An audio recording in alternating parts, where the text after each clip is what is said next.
So I decided to do a craft fair. So I've been selling online for 20 years. I actually was like in the Etsy beta, like way back in the Wayback Machine when they first opened, before they went public and messed up the site by adding a million fees that make it absolutely worthless to sell there anymore. So basically, I had absolutely nothing to go on. Nothing. No experience except for the experiences of my friends who are very successful at selling at large conventions. And I mean like Dragon Con and other like comic conventions in their areas. That's it. I had no tent. I had no table. I didn't have displays. I didn't even have a point of sale system. So the reason that this is a Seamrippin video is because I don't want to come off like an expert. This is me just telling you about the experience that I had at my first craft fair. I don't have any experience other than this, so I wouldn't try to be obtuse enough to try to tell any of you, dear viewers, how to run a craft fair, get organized, do displays. So just take this as kind of like my experience to you, vlog style in a way, I guess. There will be visual aids and lots of ums and ahs for you beautiful commenters out there. So it won't all be just me sitting here talking for 500 minutes. So why did I choose after all this time to finally do an in-person event? It's my brother-in-law's fault. No, really, it is. He suggested that I take a look at the local farmers market. I'm back in my hometown when we moved back to North Carolina. It makes sense. It's a small affair. It's something I can kind of just slip into. There's not a lot of vendors, not a lot of people either, but it was kind of low key, low stress. Maybe I would sell something, maybe I wouldn't. The other part of it is I wouldn't just be selling handbags now. I have a 10-needle embroidery machine. I have a laser, pew pew, which is this whole different thing. So I can offer a variety of products at lower price points, unlike the bags, which are a much higher price point than what your average like farmer's market shopper is going to be looking for. I mean, because let's be honest, they're not going to be spending $75 on a custom handmade miniature backpack that looks exactly like a Loungefly, but doesn't have the Loungefly label. But all in all, it seemed like fairly low risk and could be fun, and also motivates me to do more things and come up with different ideas for products that might appeal to a different / local audience. Maybe I can look forward to wholesaling to local businesses later, get my name out there as a local business, handcrafter, what have you, artisan. It's so nice, it's artisan. All right, so what I'm going to do is I'm going to try to very quickly go through the key things that went through my mind as I started planning for this craft fair, because if you're anything like me, you habitually plan every aspect and every step along the way. Otherwise, you will forget things or you'll feel overwhelmed. And sometimes making a list of the things that you need to do really helps kind of like give you some inner calm. So the first thing is to try to figure out, okay, what products are you going to take and how much do you need of each? So usually you can ask the event organizer, okay, about how many people do you expect to have coming to this event? Or you can even especially if it's like a farmer's market that happens every weekend like this one, you can go and kind of get a sense for it. But it's going to vary, especially if in the case of this particular fair, every Saturday they have the farmer's market, but only on certain Saturdays do they have artisans there. And it's specifically like themed. So you create items that are like, for this one was changing of the seasons, and the next one will be Father's Day. So, basically you can ask the organizers and they can give you a kind of a sense of things, as far as like how many people. That's important because that'll help you kind of figure out how much stuff you need. Unfortunately, in this case, they didn't know. Yeah, so let's take a look at this. So first thing I did was write down the plans for the dates I wanted to attend. I just made this document, on Google Drive, and tried to kind of figure out like what is it I want to bring? Like how much a percentage of things did I want? And man, is this out of date, because it did not happen this way. The 30% handbags and wallets was really optimistic. Handbags take a really long time to make, which is 100% why I kind of didn't, do craft fairs to begin with, because this is not my full-time job. Yeah, so let's walk that back just a bit, just so everybody understands, because many of you probably don't know, I program for a living. This is not my job. I do this stuff for fun, which is wild, but it is like my creative release. And yeah, so I there's no way, without like neglecting my job and my family, that I could also full-time build inventory for handbags for a market of any size. The next thing I did was I just created a spreadsheet that was really easy for me to look at a glance and figure out planning as far as like the kinds of things that I was going to need. Most of the time I was really good about updating it. Sometimes I was not. So, and other things, like I just decided at the end, I'm just not going to do these. I have enough. I would come up with some ideas at the last minute. I never even got to the fifth clematis, but I did get everything else done. Okay, maybe not the pot holders, but that's fine, right? Because I didn't even sell one. Basically, this thing was just very helpful in organizing my thoughts and getting everything kind of, right in front of me, and very easy to figure out, okay, this is what I need, and this is what I have as I was producing things. The only thing I didn't do was actually use the sold column. I ended up using Shopify for all of that. And speaking of Shopify, since I use Shopify for my e-commerce solution and web hosting for the shop, I basically just use them for the point of sale. They have their own like little tap credit card readers and point of sale systems that print receipts and all that. I didn't go that far. I just got like the little tap and chip card reader, which people loved. I was the only person taking credit cards. What year is it? It's 2023. People take credit cards. So you remember I said that you need to kind of examine your area and like figure out what people want to buy or what their tolerance level is. Well, at least for like a farmer's market, I knew in my mind people probably aren't going to be going there and looking for $75 bags, right? I mentioned that. It turns out they weren't looking for any bags, so there's that.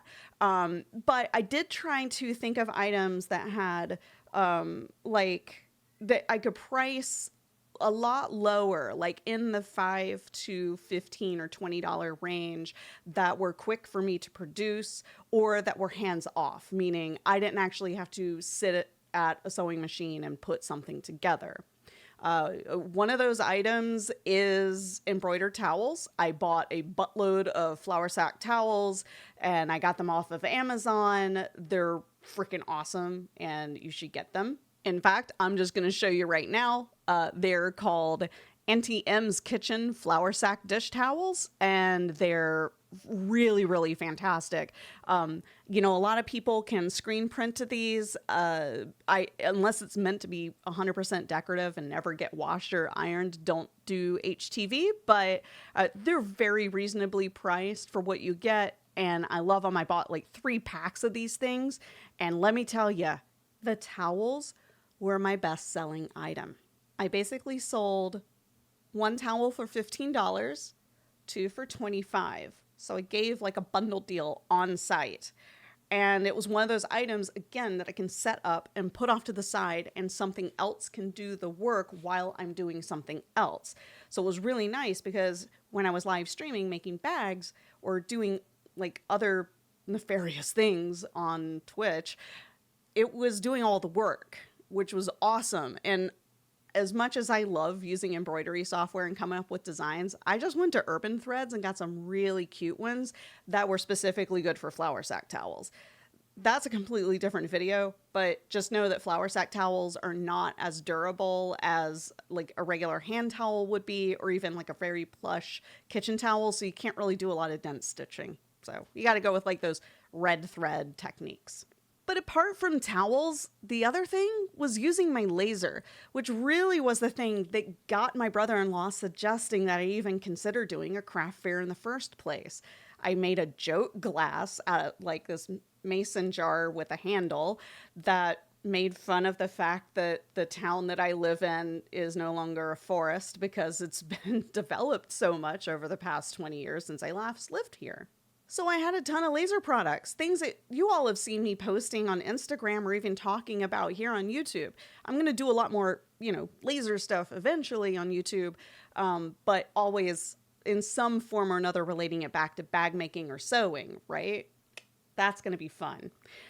But apart from that, I had like coasters, which I have learned sell very well if you split them out. If you're trying to sell them as a set of 4, people kind of get a little ornery about that. The other thing, keychains. Keychains are great, and it can be the embroidered kind of key fobs. I know you've seen them. They're made out of vinyl, and they're really cool, but they also are really slow.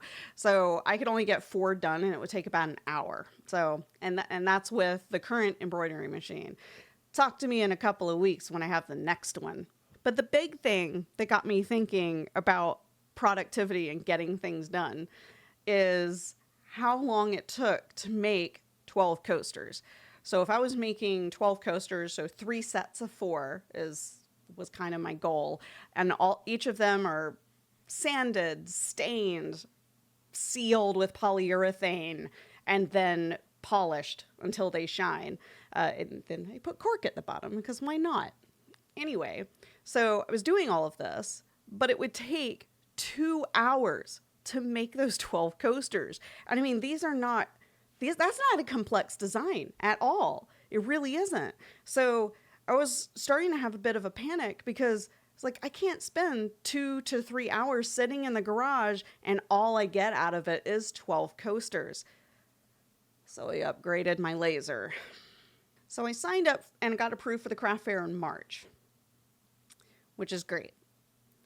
But I knew I wasn't going to be doing one until May. I needed to give myself time to build inventory because I don't normally keep things in stock. What I do is I make them on demand.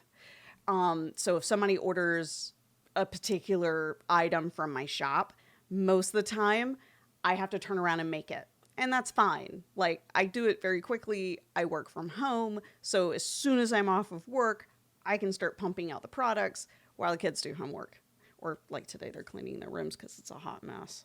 So at the beginning of April, my husband and I had a really big conversation about productivity with regards to the laser. So I have a GW Cloud Pro 2, and I love the laser. It's great. There's nothing wrong with the laser.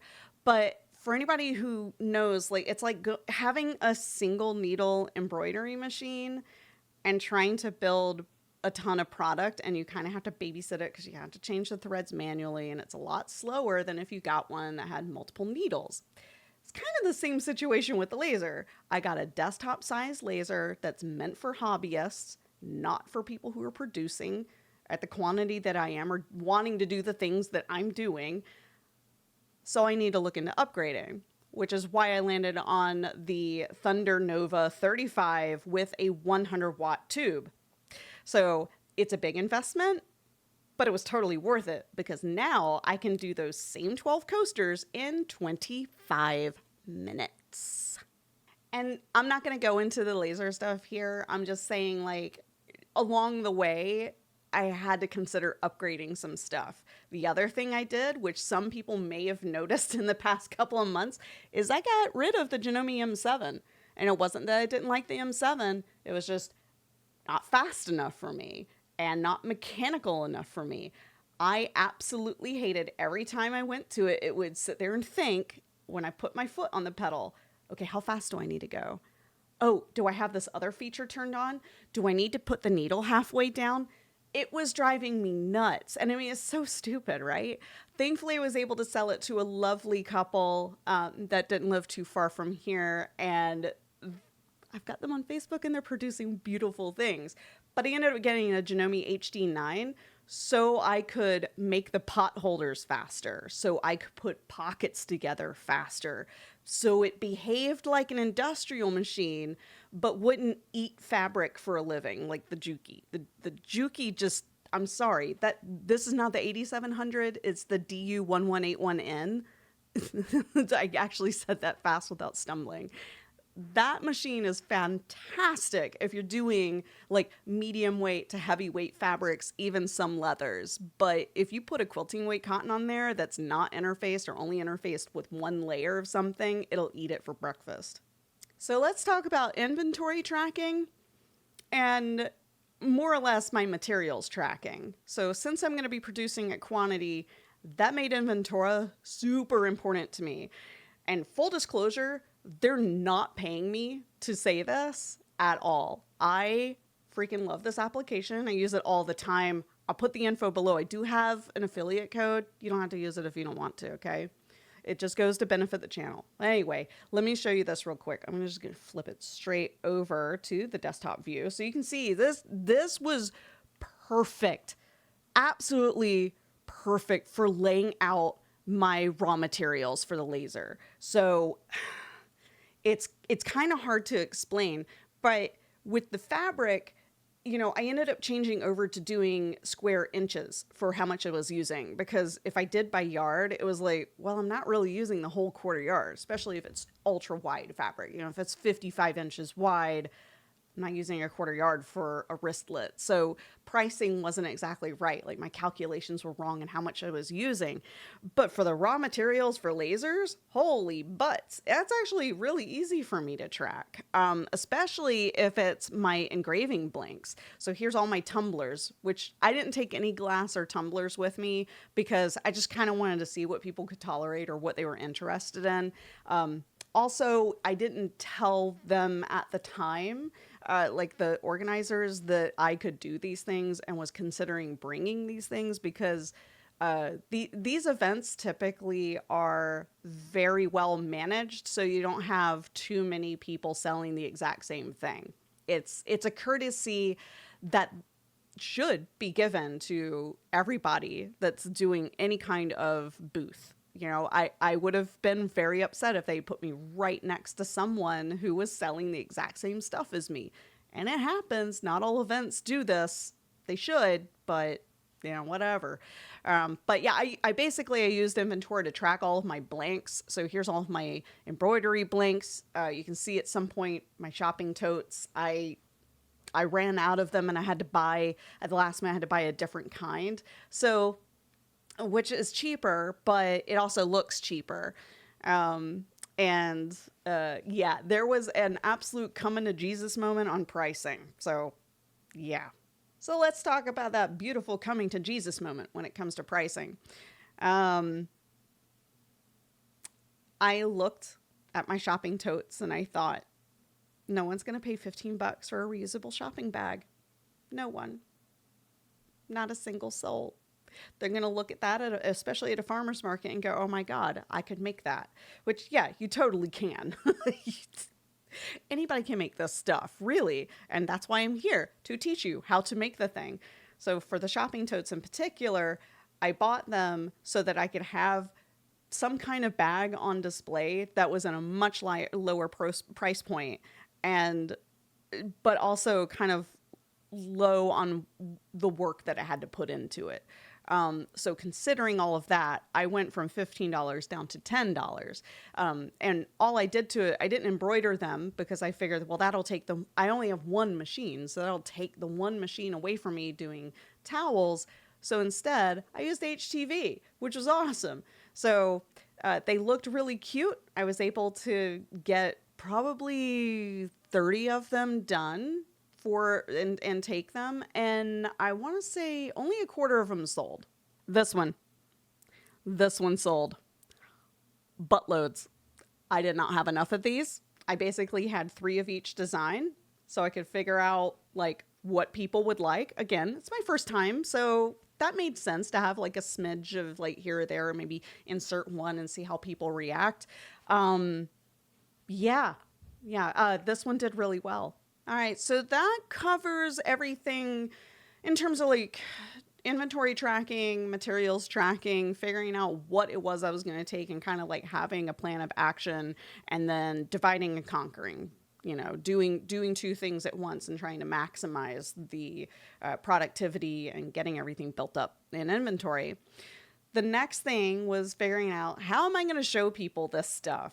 How do I catch eyes and make people want to come into my booth and see my items without putting a stripper pole on the outside of the booth? So I am very lucky that I have a lot of very good friends who have been selling for years in person, and I take their advice 100% to heart. And the top thing that was mentioned to me is to build up, not stay flat.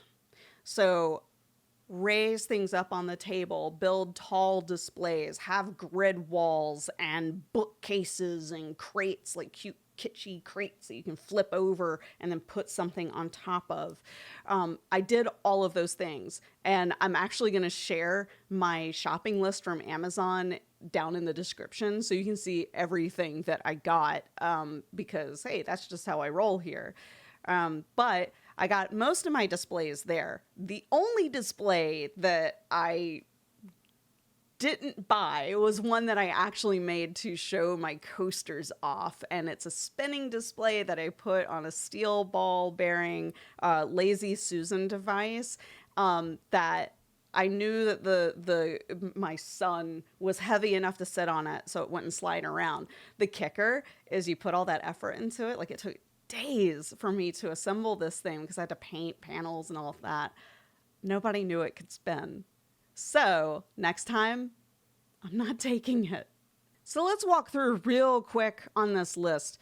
The first thing was I needed a tent. This is an outdoor event. It was highly suggested that I have a tent. Plus, my tent area was 10 foot by 10 foot. They even strongly suggested that you get this one. You can buy other brands, but for this one, I took them seriously when they suggested this one. It came with a bag that can roll. It's not too hard to set up. My husband and my youngest daughter helped with setting that up. I bought weights because, like heck, am I having somebody get completely run over by my tent if it decides to take off? And surprisingly enough, there were several people who didn't even have weights on their tents. You can probably get a cheaper folding table. I was just trying to not have to go out somewhere. This is just the one that I ended up getting. I think that's a bit pricey, so you just know that this is like a suggestion list, so you can like kind of check it off on your own. I love the white spandex table cover. Freaking awesome. It went on very easily. They do come in bigger sizes, so if you have an 8-foot wide table, you can totally use that. I almost bought these, but instead went with wooden crates, so I'll add those to the list because I just realized I didn't do it. The earring stand, if you're indoors, it's great. If you're outdoors and there's a gust of wind, every single last one of your earrings or whatever you're displaying from the card perspective is gonna just blow away or fall over. But people did enjoy those. I think next time, however, I'm gonna just hang them up. The little wooden jewelry display rack here, I actually didn't use for jewelry. I used it for the keychains. It needed to be a little bigger. My keychains were a little too long for this, so we couldn't organize it really well. So I'll probably go to using this one for earrings, and then I'll make something that could be for my keychains. I got grid wall. This pack right here has basically 2 foot by 6 foot tall, so 6 foot tall, sorry, grid wall panels, and I just put those up. They were intended to go behind the table even.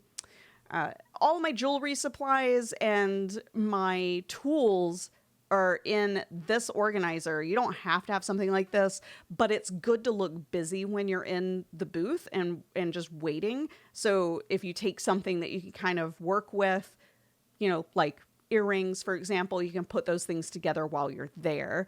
I got these hooks to hang up my towels and my handbags. And of course I got bags, and then promptly freaking forgot the bags. As in, I bought those bags and I felt so horrible because I had to tell customers that bought things that I have no bags. That sucked. The best display item came as a suggestion from the So Whatever group on Facebook. I love that group, mostly because I don't need to run it. Anyway, so this bookcase folds up very nicely, lays flat. The only thing that I did to modify it was I basically put command hooks underneath so I could hang my wristlets, because the wristlets just kind of wouldn't lay flat, and it would have looked weird. You know, it would have left a lot of space because they're not as tall as the shelves. I had 2 of these and they're awesome. Pack flat, go right into the car. Now, I don't have a taller car, so I didn't stack them and screw them together, not realizing that, you know, what their sizes were until we took them out of the boxes. So I would not have felt safe putting that in my booth unless it was against a wall and I was indoors. Hands down, the funniest thing about the whole bookcase is that when I was packing up to head out, once the craft fair was over, people were coming up and asking me how much the bookcase was. I also got a business sign. You can go to Vistaprint and get a vinyl banner or sign or what have you to hang up. I personally did not want to deal with grommets and trying to tie it. I am only 5'2" and I didn't want to have to bring a freaking ladder. So I didn't get a banner that you have to tie down or put on the table. I also wanted something that caught people's eye as they would walk by the tent, because I pulled my table back a little bit so people could get up under the tent. Although I've heard psychologically people may not want to go into the tent. Please leave me your thoughts below on that, because I have no idea. I didn't pick up on that vibe. But I don't know. Like, I was maybe midway because it's sunny out, and what if it was going to rain? I wanted people to be able to hide under the tent. Anyway, so I ended up getting a standee sign, and it was really awesome. It basically just, it's from Vistaprint, and it just is a vinyl banner that pulls up out of a chassis and then hooks onto a bar. It comes with a case and everything, and it packs up to something about this size. It was great. That was awesome. The big thing is if you're outdoors, you should put weights on it, or like what I did is I let the weight also hold down one of the tent legs and one of the legs of the the sign that I got. But I should have also gotten twine, because I basically had like a sailing boat sail. And all afternoon it was like oh crap, it's gonna take off. We're going to Never Never Land. Also, once you have all your display stuff in, set it up right away and figure out how you want things to be organized and laid out in your tent area or your booth area, whatever it is. Set up the tent, set up the table, put the display stuff out. You don't actually have to set out your products. Some people will go that far. I didn't, because it was going to rain the day that we decided to set everything up. But yeah, we tested it and it was good. And that was how, at least ahead of time, we figured out that those little bookcases were not going to stack, nor did I feel safe putting them on the table. So for storage, all of my products and all of the display stuff actually fit into plastic bins. So I got the big bins from Target, and I basically just filled them up to the best of my ability with my products. This acted as in twofold. It allowed me to carry my stuff into these easy to carry plastic bins, but also to keep cats off of it. I have 4 cats. We're hiding this stuff in the guest room closet because we don't let the cats in there. We got there an hour early. The event started at 8 a.m. and we arrived at 7 a.m. and got set up. First thing, put up the tent. Then we got the table up.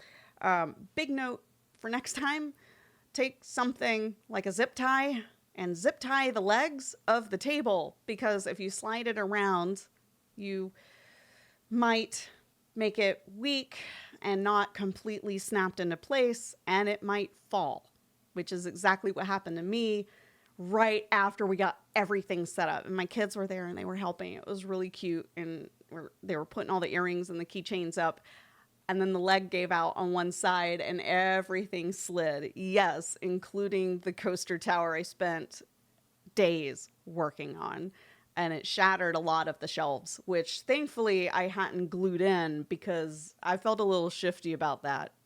But the sweetest thing is, everybody around me rallied to help me get set back up again. So I was trying really hard not to panic. That's an easy thing to panic about. So everybody swarmed over and helped clean up everything. And all I could keep thinking to myself was I was really glad I didn't bring tumblers or glass. The tumblers would have probably gotten scratched up, messed up, falling down from the table like that at such a high velocity. And the glass obviously would have shattered and made a safety hazard. So I'm just really glad that I didn't go that far in taking those kinds of products with me.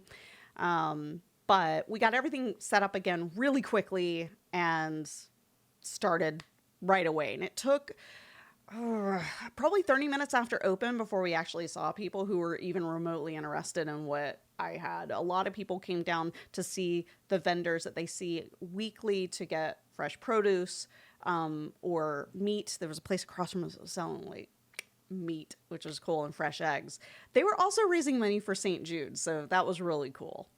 I want to say the cadence of sales was pretty good. I have the advantage of there were people from my community on Twitch and here that popped by to say hi. They were, passing through the area and were able to come and shop. So that is kind of like cheat mode to an extent. Also, my aunt came out, which is awesome. She's been supporting me since I started this business back in 2005-ish.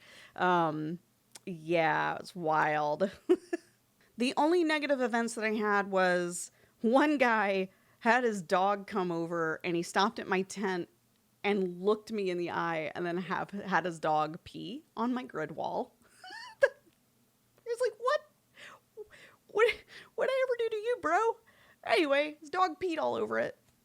We just washed it off with a bottle of water, before we left. And all of my products were sitting way high off of the ground, so nothing got hit with anything. Yeah, that was wild. The other thing was someone came up, took a card with earrings on it and put them on, didn't buy them and put them back. And next time I'll bring like alcohol wipes, so I can clean things if I need to, because apparently this is not an uncommon thing, as other jewelry people have told me. I think it's kind of nasty and inappropriate, but to each their own. But I'll be able to clean them. At least in this case, we just tossed them because I was like, ew. So things I would do differently. Let's talk about that. I would bring a mirror so that when people want to hold earrings up and not actually physically put them through their ear holes that I don't know where they've been, they can see and not have to use their phones to kind of like do this. I would get some kind of stand for my iPad, which I was using to run a register.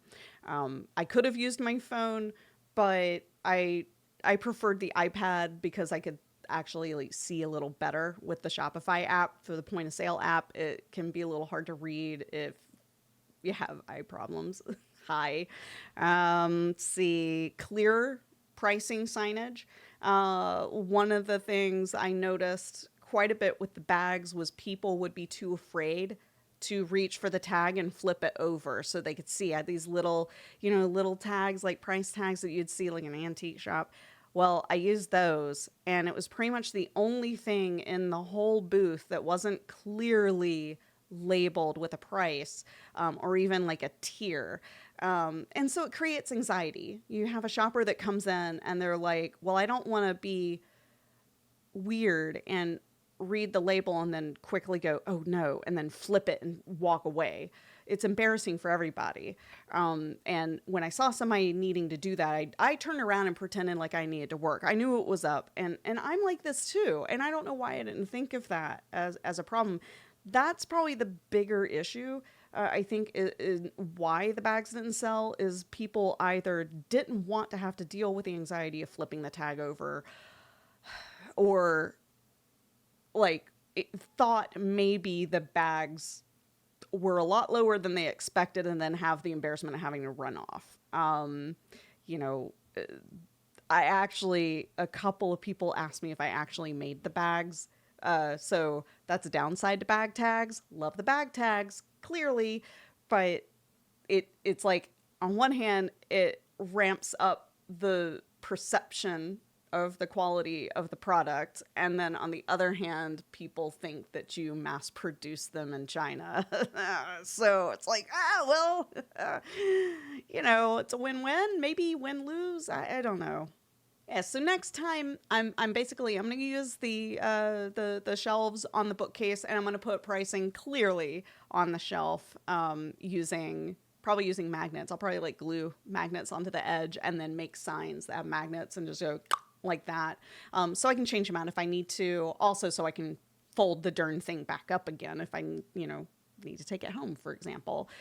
So yeah, clearer pricing. That was a big one. If you made it this far, congratulations. It's a lot of talking, and I try not to talk too much during these things.